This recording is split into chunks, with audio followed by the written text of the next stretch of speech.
Welcome back to Drive, Wrench, and Repeat. My name is Aiden, and today we are bringing you the E90 M3.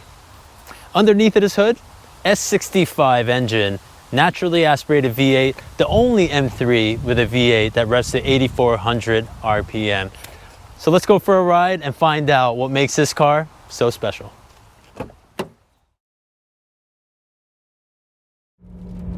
Welcome to a rainy day in the Garden State. We are in New Jersey. We are in my 2009 BMW M3. This specific model is a E90 M3. And for anybody coming just to kind of join us for this video and you're not familiar with the different BMW chassis codes, when the E90 M3 launched, they came out with three variants. They came out with the E90 M3, the coupe, E90 M3, which is the sedan, and then the E93, which is the convertible. So this is the last of the naturally aspirated engine and the only V8 out of the bunch. That's what makes this car special.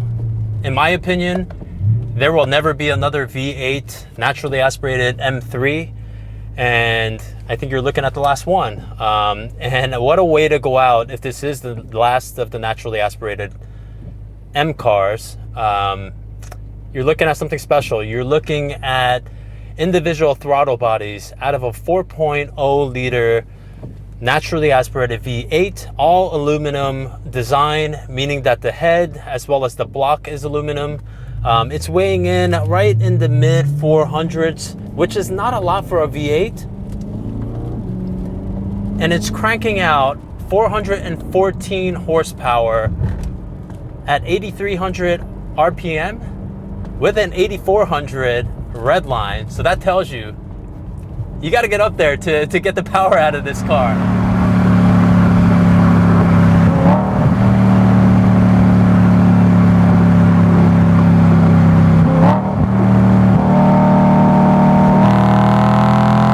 Yes, the torque is not the greatest in this car, but at the same time, man, does this car sound amazing. Without a doubt, it's probably one of the best sounding cars that I've driven and owned. The individual throttle body's kind of singing in front of you, and then the exhaust sounding behind you. There's no artificial noise in here coming from the speakers. I mean, the sound system is nothing special in this car, but the sound system of what's under the hood is definitely special in this car.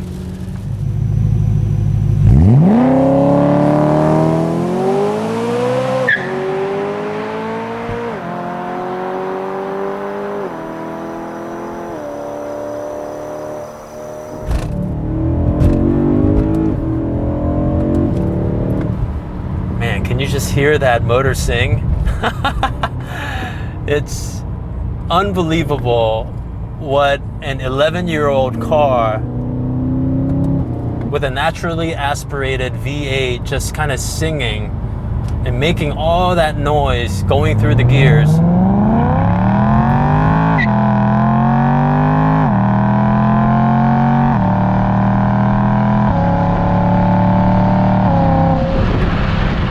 So when I purchased this car, my intent was really to get another daily driver that I could have fun in without having to get a slush box. I thought long and hard about a manual E90 M3, and I already have an E92 M3 that's manual with a carbon fiber roof in the same color, alpine white, fox red interior. And the DCT, when I drove a DCT E92 M3, I was sold. I was really sold that it's not what everybody thinks. It's not your everyday automatic. This DCT, the dual clutch transmission, throws you back. It's instantaneous, and it's so well mated with the S65 motor. Oh my God, look at that.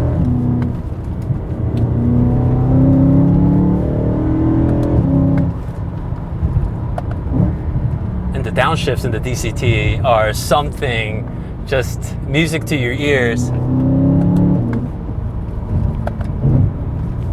That's the reason why you want to drive this car. It's not going to blow the doors off of modern turbocharged horsepower performance cars. I mean, these days it seems like 400 is just kind of getting into that sports car, or something within the range of a performance vehicle.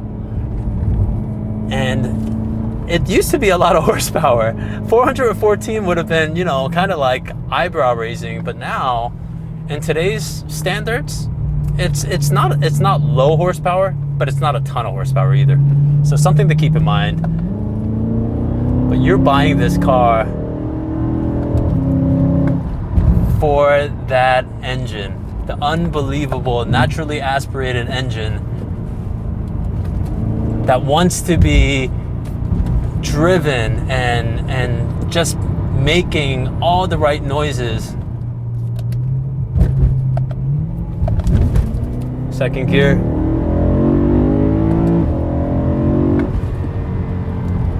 Whew. Doesn't get boring. Never gets boring.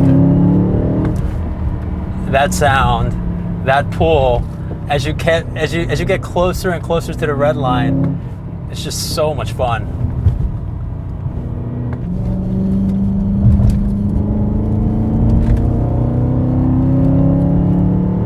Oh yeah, sing to me. It's just so much fun.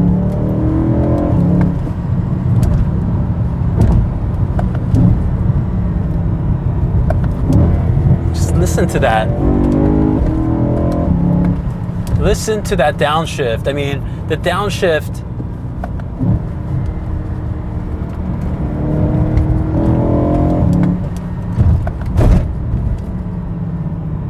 I love the third to second downshift. It just sounds the best. When you come to a red light like this and you just want to smash on the gas, chirp the gears in second, third.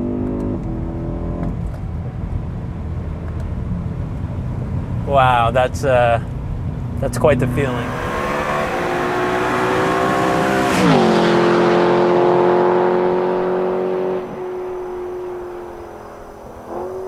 To a common person's eyes that doesn't know what an M3 is, they probably mistake this car for a 3 Series. And I guess that's a good and bad, right? Because it doesn't look very flashy unless you're looking very close to the details of how different these cars are. This car is over 80% different than a traditional 3 Series. That's quite the variance between the traditional 3 Series versus an M3.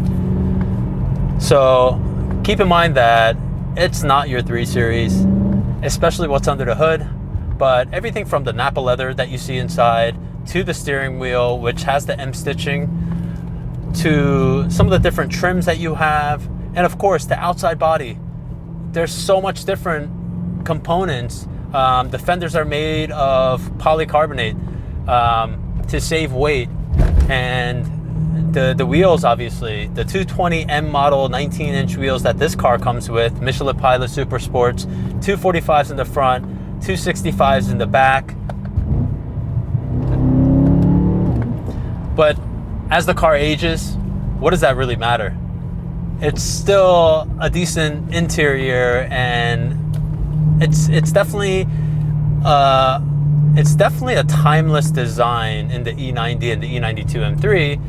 But if you're getting this car, you're getting this car for the beautiful noise it makes and the driving experience of a true M car.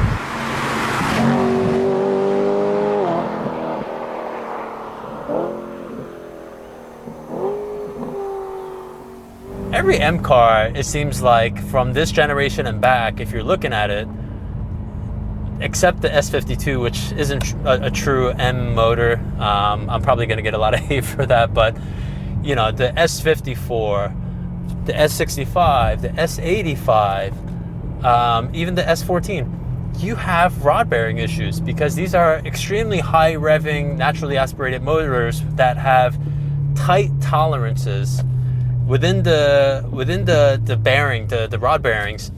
And as the crank is spinning, and if you're not warming up these cars because the oil needs to get up to a certain temperature, and it's using 10W60 oil, and boy, is that oil expensive. We'll get into the maintenance of these cars in a little bit, but the rod bearings, if you haven't done your rod bearings in your S65, you're just kind of on borrowed time. You definitely want to think about doing your rod bearings if you're nearing even as low as 50,000, 60,000 miles.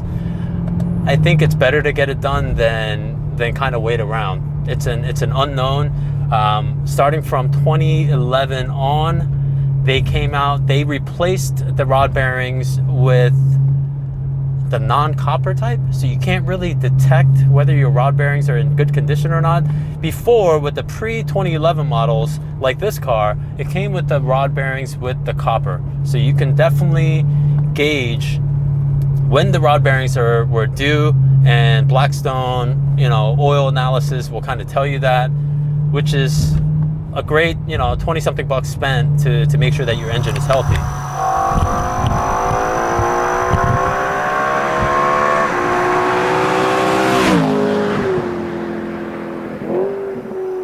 Let's jump into the maintenance. We talked just slightly about it, right? The rod bearings, number one.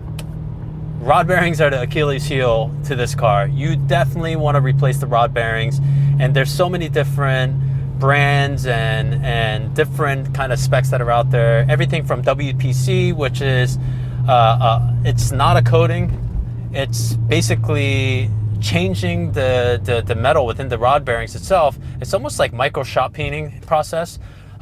It's well documented in the M3 community. A lot of people go with the WPC, upgrading to the ARP bolts or the OEM bolts, however you kind of want to see it.